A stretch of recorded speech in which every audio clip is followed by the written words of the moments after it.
Hello, I'm Alex. Welcome to my channel. Today I'm going to give you another update on Bryan Kohberger and this trial with the Idaho murders. It has been ongoing, as you've known, you've seen it in the news, and there are all these other revelations that are coming out, and we'll get to that right now.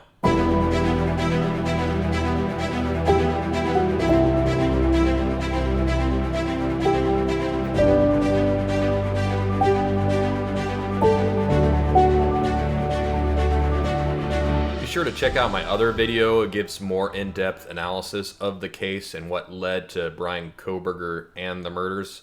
But for now, I'm going to give you an update on what's going on thus far. The prosecutors in this case, they're going full force onto Bryan Kohberger. They are pursuing the death penalty, and that entails a possible using of the firing squad.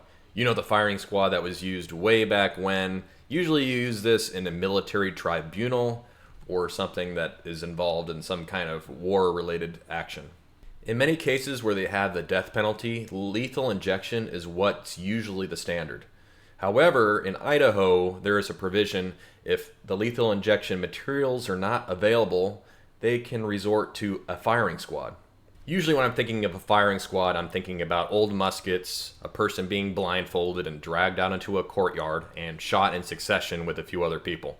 I'm sure in modern times that would not be the case. They would likely use modern equipment in which they are targeting vital organs, in which Bryan Kohberger would be shot effectively, and it would be quick. Whether or not you believe in this type of execution or the death penalty at all, I think it comes down to the visceral feeling that people have with regard to the accused. In this case, Bryan Kohberger is accused of killing 4 innocent college students, and when you think back down to it, these college students, they had their whole lives ahead of them, and it was cut short, allegedly, by Bryan.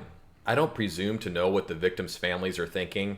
However, I would think that they would want the most severe punishment that the law can provide. Bryan Kohberger is accused of killing Kaylee Concalves, Madison Mogan, Ethan Chapin, and Zana Kernodle on November 13th, 2022.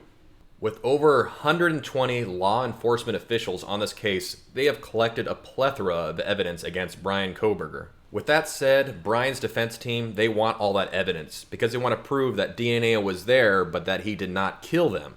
Because, as I said in previous videos, he maybe had communicated with them, but he is not a murderer. And Bryan Kohberger, he has denied everything. However, initially when he was brought into court, he was silent when giving his plea. And in that case, the judge had to do a non-guilty plea on his behalf. I'm sure Bryan and his defense team, they have a certain strategy. He needs to remain silent and can only divulge certain information when it's in his best interest. And with him being a PhD student in criminology, in his mind I'm thinking he's playing a chess match with the legal system. And as you can see in the footage, he's seemingly smug and unassuming, as if, hey, I know the cameras are watching me, but I'm smarter than everybody else in the room. He seems overly confident, as if he's part of his own murder mystery TV show. And of course, I'm covering him on YouTube, but it just seems like most people, they have enough empathy where they're going to be cowering a little bit, they're going to be shaking. They're not going to have these type of mannerisms. But remember, in my previous videos I talked about when he was in school, he seemingly idolized serial killers. The BTK killer, who was actually studied and interviewed by one of his professors. People thought it was actually strange that he was so excited when he talked about these course subjects. Serial killing seemed to be something that he maybe aspired to. Maybe people didn't see those as being red flags because it was in an academic setting.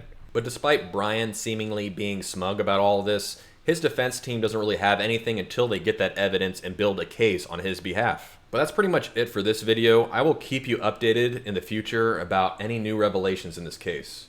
But please like and subscribe below for new videos as they come. But until then, I will see you on the next video.